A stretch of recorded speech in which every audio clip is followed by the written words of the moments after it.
as bien fait d'être là ce matin. Le Seigneur va te faire beaucoup de bien en ces jours. Sans plus tarder, nous voulons passer à la parole. Nous sommes dans notre thème vivre dans un nouveau départ et nous continuons toujours dans ce sous-thème en Christ, nous avons le pouvoir.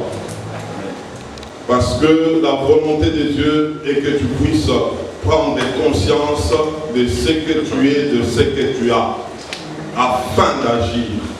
Amen. Amen. Nous avons quelques textes à lire. Le premier, nous les tirons dans Matthieu chapitre 28, du verset 18 au verset 20. Matthieu chapitre 28, du verset 18 au verset 20, nous lisons. Jésus s'étant approché leur parla ainsi, tout pouvoir m'a été donné dans le ciel et sur la terre. Allez, faites de toutes les nations des disciples, les baptisant au nom du Père, du Fils et du Saint-Esprit, et enseignez-leur à observer tout ce que je vous ai prescrit. Et voici, je suis avec vous tous les jours, jusqu'à la fin du monde. Amen. Amen. Nous prenons Luc chapitre 10, versets 17 à 19. Luc chapitre 10, versets 17 à 19. Les 70 revinrent avec joie, disant, Seigneur, les démons même nous sont soumis en ton nom. Jésus leur dit, je voyais Satan tomber du ciel comme un éclair. Voici, je vous ai donné le pouvoir de marcher sur les serpents et sur les scorpions et sur toute la puissance de l'ennemi, et rien ne pourra vous nuire. Amen. Oh, c'est à toi que toutes ces paroles sont adressées. Amen. Actes des apôtres, chapitre 4, verset 7, et puis le verset 10 et le verset 12. Actes des apôtres, chapitre 4, verset 7, et puis 10, et puis 12. Nous lisons le verset 7. Ils firent placer au milieu d'eux Pierre et Jean et leur demandèrent, par quel pouvoir ou au nom de qui avez-vous fait cela? Verset 10. Sachez-le tous et que tout le peuple d'Israël le sache. C'est par le nom de Jésus-Christ de Nazareth que vous avez crucifié et que Dieu a ressuscité de mort. C'est par lui que cet homme se présente en pleine santé devant vous. Amen. Amen. Amen. Amen. Et le verset 12. Il n'y a de salut en aucun autre, car il n'y a sous le ciel aucun autre nom qui ait été donné parmi les hommes par lequel nous devions être sauvés. Et nous terminons avec Jean chapitre 14 et le verset 12. Jean chapitre 14, verset 12, tu dis à ton voisin, il faut aimer lire la parole de Dieu. Peut-être tu crées la foi. Ah. Écoutez le verset 12, Jean 14, verset 12.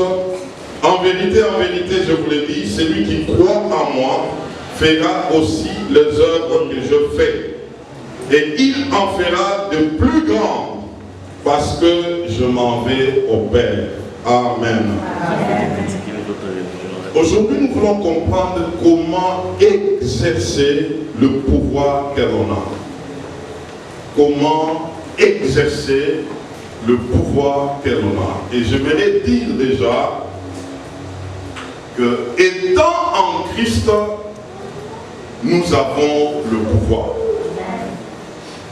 C'est une chose de connaître et une autre chose de faire selon ce que nous connaissons. Nous allons le comprendre. Que Dieu vous bénisse. Vous savez, le premier disciple de Jésus, ils étaient avec lui. C'est-à-dire, pendant qu'il marchait avec lui, Jésus était à côté d'eux, était avec eux. Mais quant à moi et toi en Christ, Jésus n'est pas avec nous. Mais Jésus est à nous. Est-ce que quelqu'un me comprend? Eux, ils étaient avec Jésus. Mais nous ne sommes pas avec lui, mais il est en nous. Jésus est encore par le Saint-Esprit. Alors si nous voulons bien comprendre les choses, entre le disciple, ancien disciple de Jésus, pendant qu'ils étaient avec lui, et nous de ces temps, qui sont les plus avantageux? Ah, je ne t'entends pas. C'est nous. Est-ce que tu es conscient que c'est toi? C'est ça le vrai problème. Demande un peu à ton voisin. Est-ce que tu es conscient que tu es plus avantageux que les disciples qui étaient avec Jésus? Demande un peu à ton voisin. Et qu'il te réponde avec conviction. Est-ce que tu réalises ça? Mais écoutez maintenant. Pour la plupart, quand on leur parle de Jésus, ils disent non, c'est les autres, les biens qui étaient plus avantageux parce qu'ils étaient avec Jésus. Mais en réalité, ce n'est pas eux. Ils étaient avec lui. C'est pourquoi, lorsqu'il fallait même les envoyer, ces gens sont partis, croyant que Jésus était resté. Mais en réalité, ils étaient avec Jésus. Ils sont rentrés pour donner un rapport à Jésus. Oh maître, nous avons même vu des démons nous obéir en ton nom. Mais Jésus leur dira, j'ai voyé Satan tomber comme un éclair. C'est qu'il était là. Et par la suite, il dira maintenant, voici le pouvoir que je vous ai donné. En mon nom, vous allez chasser les démons, vous allez guérir le malade. Et pendant qu'il leur parlait ainsi, ce pouvoir-là, il s'agissait de lui.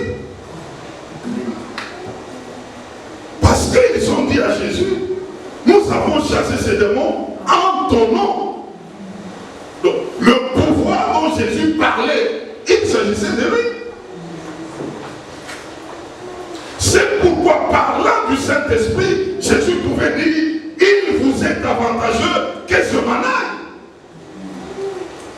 Tant qu'il était avec eux, il n'était pas avantageux. Il fallait qu'ils partent.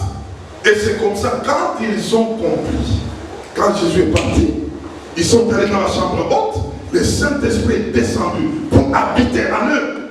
Les diables avaient eu des problèmes depuis ce jour. Il avait eu des problèmes. Les jours où tu comprendras ces choses, les diables auront des problèmes avec toi. Il aura des problèmes. Parce que partout où tu seras, tu ne seras pas seul, tu seras toujours avec lui. Quand tu ouvriras ta bouche, ce n'est pas toi qui vas parler, c'est lui qui va parler en toi. Et ces choses, ce sont des vérités, non seulement qu'il faut posséder, mais il faut être conscient et commencer à opérer selon toutes ces vérités.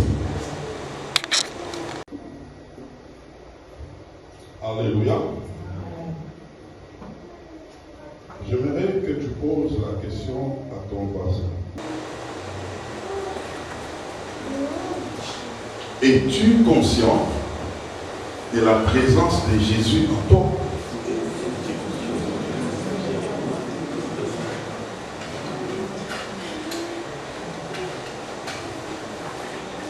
Vous savez, les disciples étaient conscients de cela. Un jour, Pierre rencontre un paralytique de 8 ans. Son nom, c'est Aîné. Il le regarde, il l'appelle par son nom.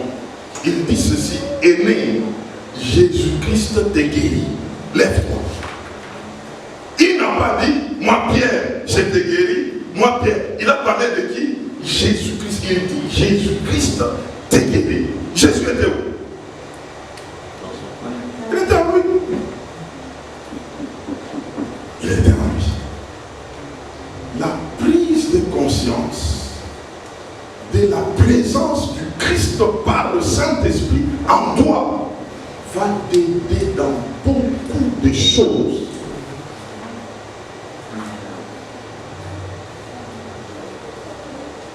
Je l'ai dit dimanche passé ou dimanche d'avant, ces choses se travaillent.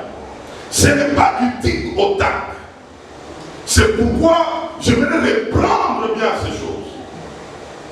Ce sont des choses qu'il faut travailler dans la prière dans l'esprit, jusqu'à ce que ton esprit soit conscient qu'en toi, il y a un pouvoir.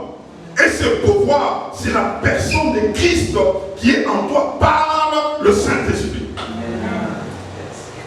Ce sont des choses vraies.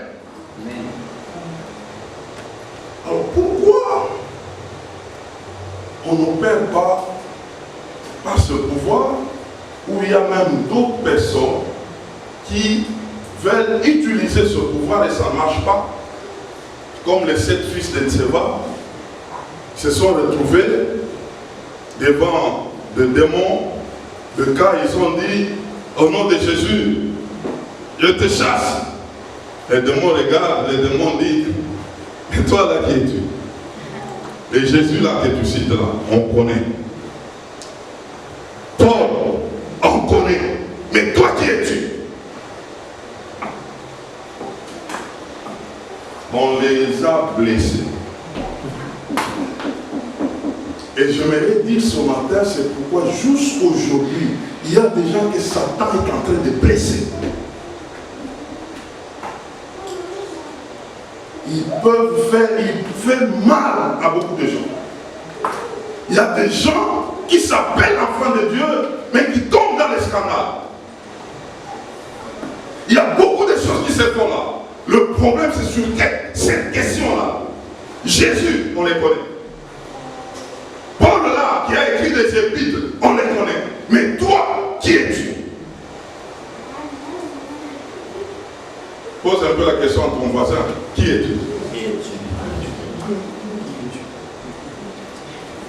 Et pose-lui encore une autre question. Est-ce que ton nom est écrit dans le livre de vie?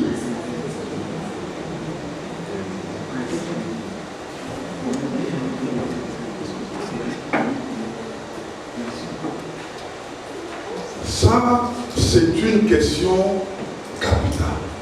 Est-ce que tu es sûr que tel que tu es là, ton nom est écrit dans le livre de vie?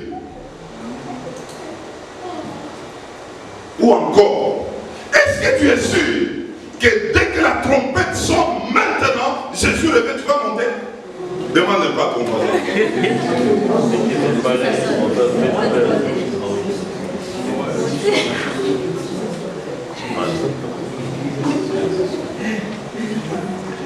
Alors écoutez-moi très bien. Tu te connais toi-même. Si tu n'es pas sûr par rapport à cette question, tu as des problèmes avec ça. Tu as des problèmes. Il sait identifier des personnes dont les noms sont écrits. Il sait. C'est pourquoi mes frères, la vie chrétienne, moi personnellement, je ne la prends pas comme un jeu. C'est une dimension de force contre force. Et dans la dimension spirituelle, il y a des gens qui ont fait des pas dans la vie chrétienne et l'autre pas est dans le monde et Satan continue à jouer avec eux. Et qu'est-ce qu'ils vont dire? Non, moi j'ai pris, mais Dieu ne fait pas. Moi j'ai pris. Est-ce que tu pries comment? Ça se passe comment? Alors c'est par tout ça que j'ai trouvé 4 raisons qui font que c'est 10 ans avec Jésus, mais ça ne marche pas. se disant avec Jésus, mais il y a des choses qui te résistent. Parce que ce 7 fils de Tséba, ils ont cité le nom de Jésus dans leur bouche, mais Satan n'a pas eu peur, les démons n'ont pas eu peur. Ils les ont chargés de coups, jusqu'à déchirer leurs habits. En vérité, Jésus nous dit, il nous donne le pouvoir de marcher sur les serpents, sur les scorpions, et il a fait encore une autre déclaration sur toute la puissance de l'ennemi.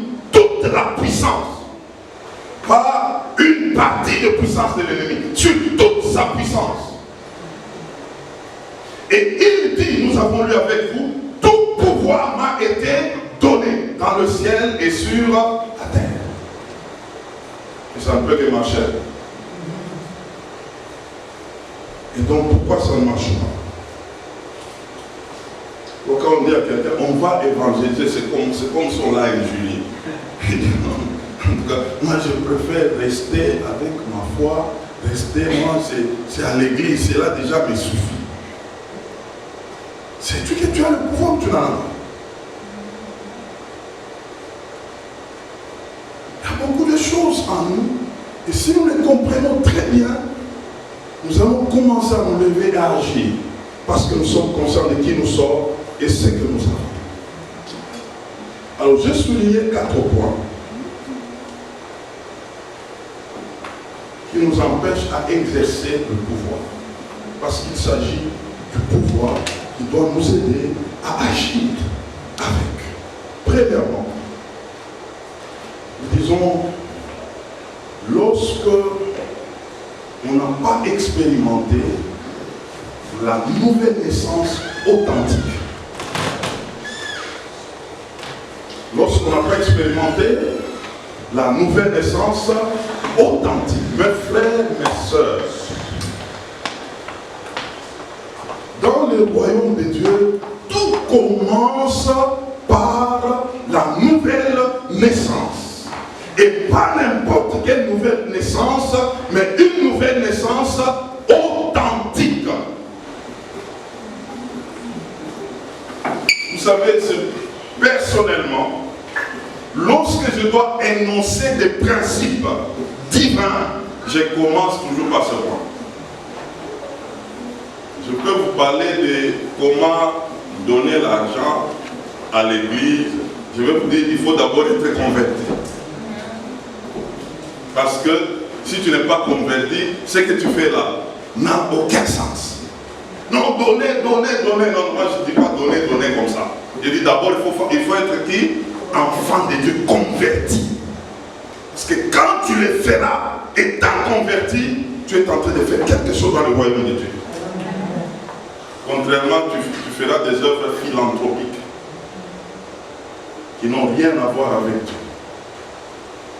Mes frères, mes soeurs, la nouvelle naissance, c'est quelque chose à laquelle nous ne devons jamais négocier, frère. Si vous pouvez vous fatiguer de moi, vous allez vous fatiguer sur ce point-ci. Parce que je le dirai toujours. Parce que j'ai compris, si je dois te rendre un mauvais service, ce n'est pas de t'amener à être converti de vrai.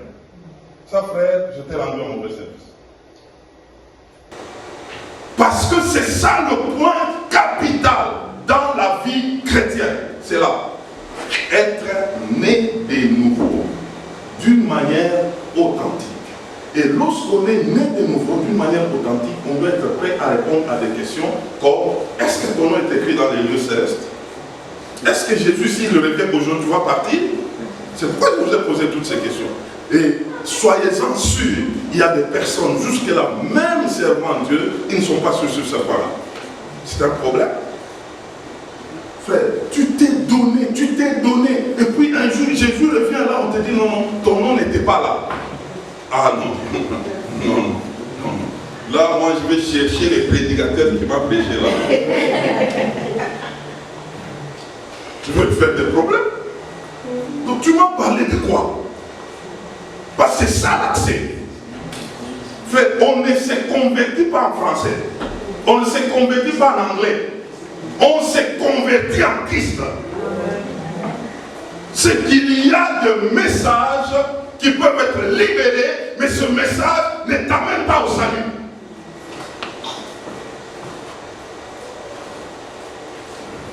Quel est le message qui nous conduit à Christ? Pierre l'a souligné dans Actes 4 et 10.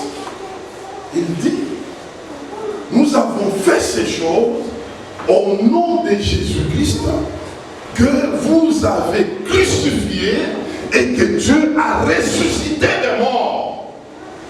C'est Romains chapitre 10, verset 9. Tout celui qui confesse de sa bouche que Jésus-Christ est mort et Dieu l'a ressuscité des morts, il est sauvé. Mais ce message ne t'amène pas au salut.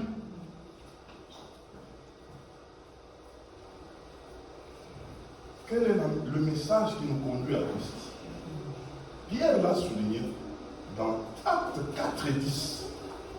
Il dit, nous avons fait ces choses au nom de Jésus-Christ que vous avez crucifié et que Dieu a ressuscité des morts. C'est Romains chapitre 10, verset 9. Tout celui qui confesse de sa bouche que Jésus-Christ est mort et Dieu l'a ressuscité des morts, il est sauvé.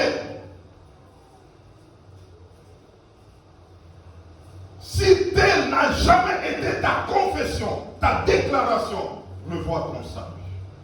Et lorsque nous parlons du salut, c'est la vie de l'esprit qui commence à prendre la direction de tout notre être. Nous sommes tripartites, nous avons un esprit, une âme et un corps. Quelqu'un qui est né de nouveau, c'est son esprit qui commence à vivre. Pour prendre la direction de tout son être, c'est que l'esprit de l'homme commence à diriger et l'âme et le corps. Et si je posais la question ici ce matin, entre ton esprit, ton âme et ton corps, qui a la direction de ta vie? Demande pas qu'on passe.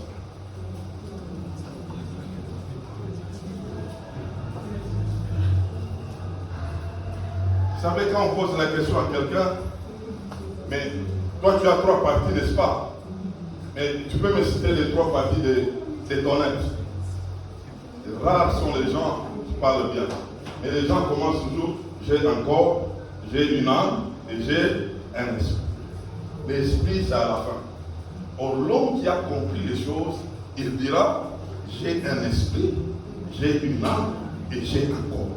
Le corps, c'est à la troisième position. Mais beaucoup commencent par les corps. C'est déjà un problème.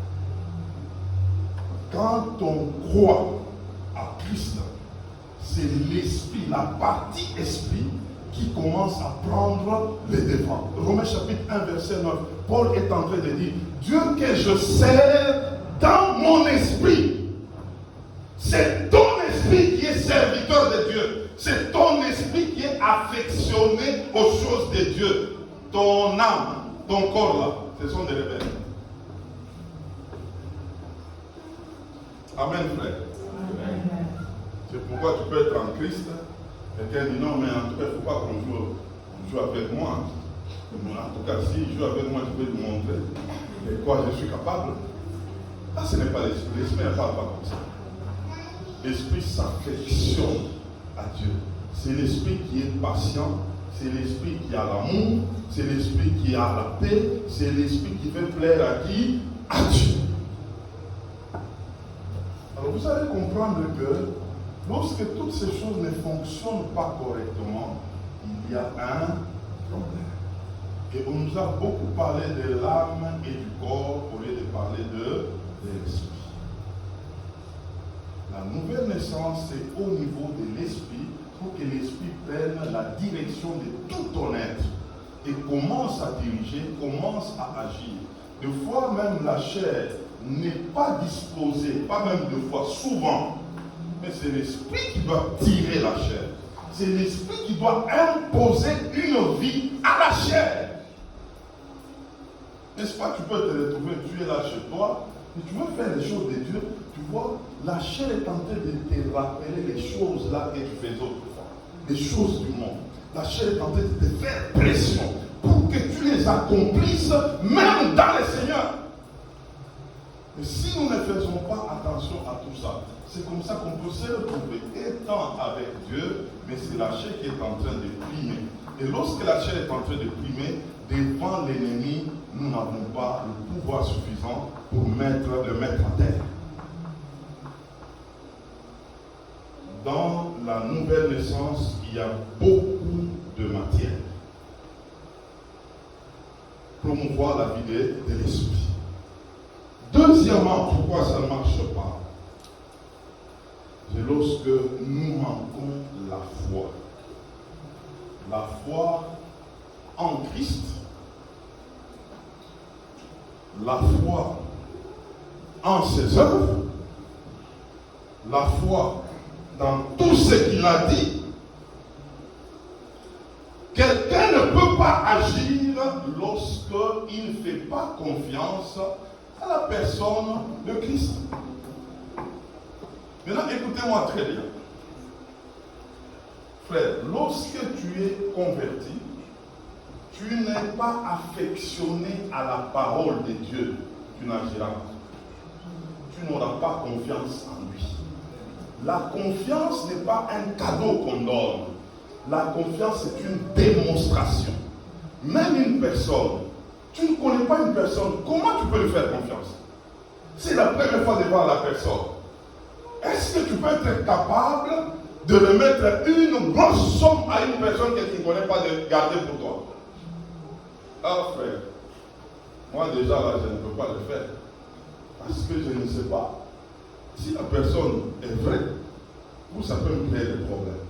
C'est comme ça que lorsqu'on ne connaît pas suffisamment notre Seigneur et les connaître, c'est dans sa parole. Si nous ne sommes pas affectionnés à sa parole, nous ne pouvons pas être prêts à agir selon ce qui est écrit, selon cette parole. Donc ici, il s'agit du pouvoir. Si tu ne connais pas d'abord, le fait qu'il est en toi, il a déposé le pouvoir, c'est lui-même qui incarne le pouvoir, tu ne connais pas ça, tu n'es pas informé de cela. Et on te dit d'agir, tu ne peux pas le faire.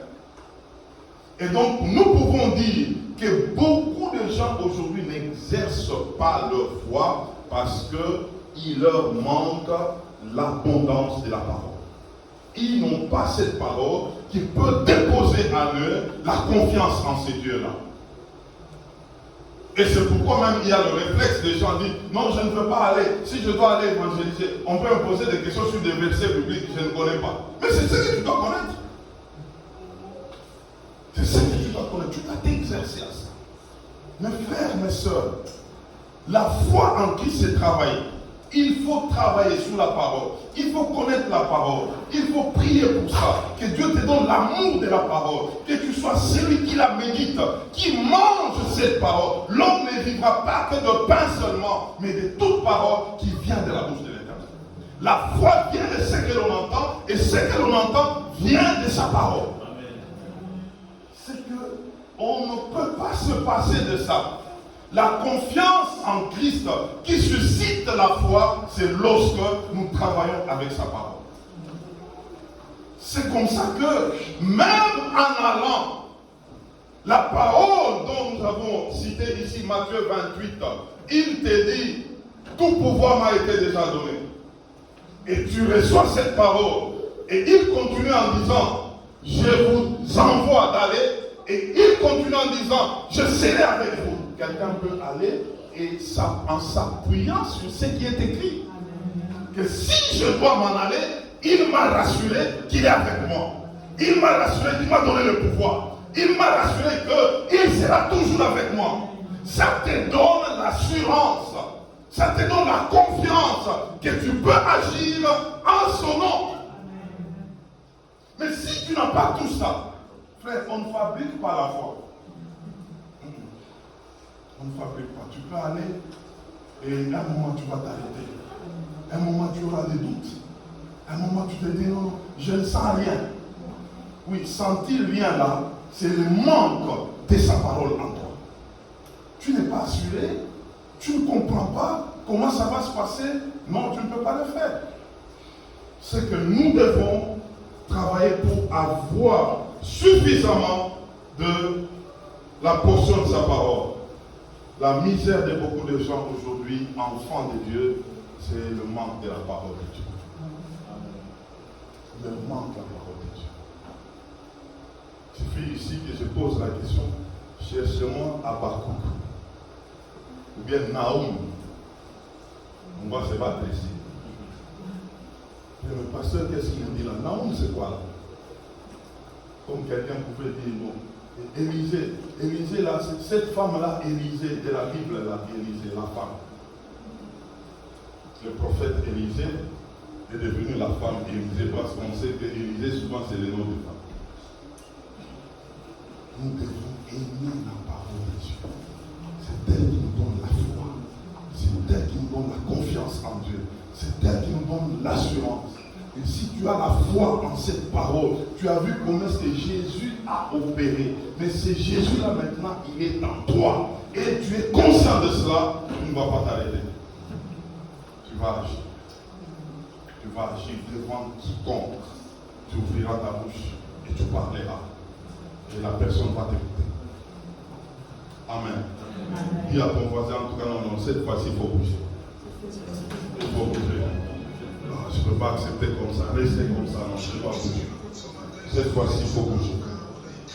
Troisièmement, quand il te manque de l'audace. Dites après moi l'audace. L'audace. L'audace, c'est différent du courage. Un audacieux, il ne pense jamais à l'échec. Un audacieux, c'est quelqu'un qui est prêt à braver les limites.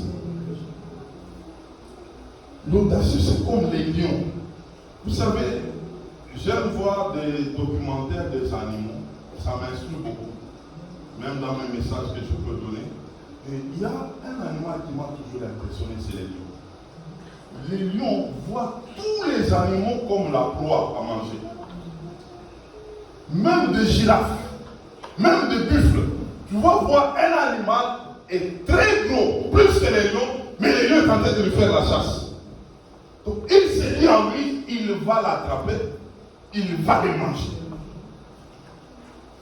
Un enfant de Dieu doit revêtir de cet esprit de lion. D'ailleurs, nous sommes des lions de la tribu de Juda. Oui, ce n'est pas pour rien qu'on nous a donné cette qualificatif. Des lions. Donc quand tu avances, tu te dis, je vais attraper, je vais prendre cette proie, je vais l'amener à Christ. Il n'y aura plus d'échec. Pourquoi? Parce que celui qui est en moi est plus fort que celui qui est dans le monde. Ça vient de sa parole. Ça te donne la foi. Tu es en train, non, de t'appuyer sur ton courage. Vous savez, il y a des courageux. En réalité, c'est comme des gens qui puissent, comme une crise de folie là. Il est courageux pour quelque chose. Et quand ça ne marche pas là, tu vois, il s'écroule directement. Mais ici, il s'agit de l'audace. En fait, nous sommes appuyés sur quelque chose. Ce n'est pas de la folie. Nous nous appuyons sur la personne qui n'a jamais échoué. La personne qui fait et ça marche. Et c'est cette personne qui nous rassure qu'il est avec nous. Et nous croyons en tout ça. Nous réunissons toutes ces données. Ah non, nous agissons. Nous agissons. C'est pourquoi Jean lui dit, la foi, ce n'est pas risqué. La foi, c'est être sûr. Et ça ne peut que marcher. Ça ne peut que marcher. Parce que lui-même nous a démontré qu'il a gagné et ça marche avec lui. Et si nous nous appuyons sur lui, ça ne peut que marcher. Nous devons nous revêtir de cette audace et nous verrons de victoire nous accompagner. Et manquer l'audace, c'est de l'incrédulité. Vous savez, l'incrédulité saisit souvent des personnes qui ont la parole mais qui ne passent pas aux actes. Tu seras incrédule. Et souvent, beaucoup de gens pensent que l'incrédulité, c'est pour les païens. Non, non. L'incrédulité, c'est pour les chrétiens. Tu as la connaissance.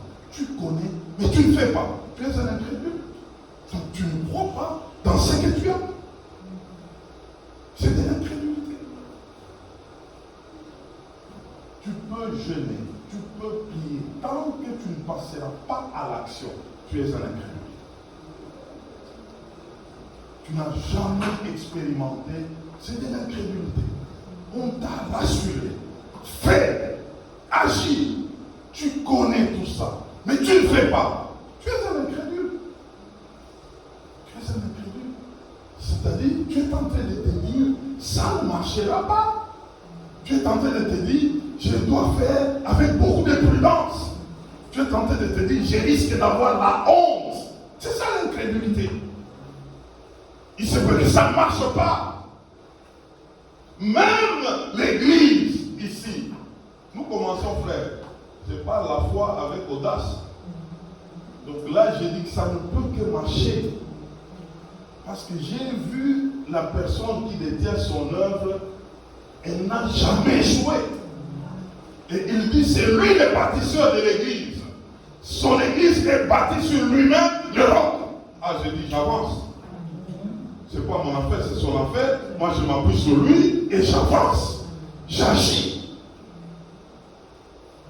Sinon, tu vas t'inspirer sur ceux-là qui ont échoué là. Tu vas te dire, non, d'ailleurs, les 7 fils de Tséba là, on les a frappés et moi je ne peux pas oser. On les a frappés parce qu'ils ne connaissaient pas Christ. Parce qu'ils faisaient semblant de les connaître. Parce qu'ils faisaient des choses qui n'étaient pas de Dieu. C'est pourquoi quelqu'un qui est en Christ, inspire-toi sur des personnes qui ont réussi. Des personnes qui ont agi avec audace. Ils sont nombreux. Quand on vous parle de quelqu'un comme David, on te dit que cet homme-là s'est battu avec des lions, avec des ours, qui allaient prendre des brebis et lui aller juste dans leur gueule, enlever les brebis de leur gueule. Frère, représente-toi un peu cette image-là. Cette scène-là, c'était comment? Quelqu'un qui sort une brebis de la gueule d'un lion. Ah, donc lui c'est plus qu'un lion. Et il y a autant de choses comme ça sur lesquelles nous pouvons nous inspirer et nous commençons à agir avec audace. Et quatrièmement, enfin, il nous faut de l'humilité. L'exercice du pouvoir, lorsque on ne les traite pas correctement, elle peut nous détruire. Et beaucoup ont été détruits aussi à cause du pouvoir qui a commencé à opérer avec eux. Ils ont confondu les choses pour dire ce n'est pas les seigneurs, c'est eux-mêmes qui sont en train de faire toutes ces choses-là. Et quand ils commencent à dire cela, l'orgueil prend la place. On commence à les appeler, c'est eux qui guérissent, c'est eux le miraculeux, c'est eux qui font. Alors, plus tu vois ces plaisirs-là, les choses commencent à t'obéir, tu commences à faire autant de choses. Si tu n'as pas les cœurs humbles, ça peut te faire tomber. C'est comme ça que Paul et Barnabas, ils sont arrivés quelque part, ils ont trouvé un boiteux. Ils ont prié pour lui, le monsieur s'est levé. Et les gens commençaient à les louer. Ils les appelaient des dieux. L'autre, Jupiter. L'autre, Mercure. Non, Paul et Barnabas se sont dit, non, ça ce n'est pas nous. Ils ont déchiré leurs habits. Ils ont commencé à crier, ce n'est pas nous. C'est Dieu qui a fait toutes ces choses. Et il a profité par ce moyen-là, il a commencé à prêcher l'évangile de Christ. Ils ont refusé la gloire. Parce qu'ils ont compris que tout ce qu'ils sont en train de faire, ils le font par Jésus-Christ qui habite en eux. Ce n'est pas eux-mêmes. Eux-mêmes, ils sont nuls. Eux-mêmes, ils ne peuvent rien. Mais avec celui qui est en eux, ils peuvent tout. C'est comme ça qu'ils mettaient toujours au centre Jésus-Christ. Ils le mettaient toujours devant. Et quand les choses marchaient, ils ne pouvaient que dire que ça venait de qui? De Jésus-Christ. Ça, c'est l'humilité. L'humilité nous amènera toujours à dire, ce n'est pas nous, c'est lui qui est en nous, qui est en train de faire ces choses-là. Et quand nous le faisons ainsi, nous ouvrons une autre voie pour qu'il nous utilise encore. Et quand il va nous utiliser, nous serons de l'autre côté sécurisés pendant que nous faisons son œuvre. C'est comme ça que nous pouvons le faire avec lui et personne ne peut mettre la main sur nous. Parce que nous mettons les choses, chaque chose à sa place. Et n'est-ce pas, la Bible nous dit, l'humilité précède la gloire et l'orgueil précède la chute. Nous devons comprendre toutes ces choses. Et quand nous commençons à élever son nom, et donc nous sommes en train de donner la voix à ce qu'il fasse encore. Lorsque nous comprenons que nous agissons en son nom, lorsque nous comprenons que le pouvoir que nous avons vient de lui, ce pouvoir nous sera toujours salutaire dans n'importe quel domaine.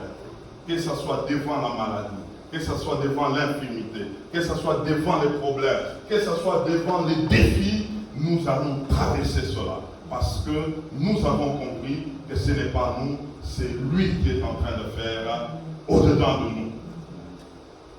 Mes frères, mes soeurs, si nous comprenons bien ces choses, qu'est-ce qui va nous empêcher d'agir? Nous allons le faire avec beaucoup de plaisir et de facilité. Parce que nous avons compris que nous sommes en Christ. Nos noms sont inscrits. Il peut nous dire aujourd'hui, je viens. Nous savons que nous irons avec lui. Nous avons la foi en sa parole. Ce n'est pas nous-mêmes, c'est sur sa parole que nous agissons. Nous avons cette audace et nous avons cette humilité. Mes frères, ce qui va rester, c'est que le monde soit moissonné. Et c'est à ça que nous aspirons, étant Église. Nous aspirons à ce que beaucoup soient sauvés, que plusieurs soient sauvés. Et pour qu'ils soient sauvés, le Seigneur veut passer par toi, le Seigneur veut passer par moi. Et donc, il est temps que nous puissions agir. Dis à ton voisin, il est temps que nous puissions agir. Seigneur a besoin de toi pour que d'autres arrivent ici. C'est pas toi, c'est pas moi. Si nous comprenons ces choses, nous allons nous mettre au travail. Que Dieu bénisse sa parole. Amen.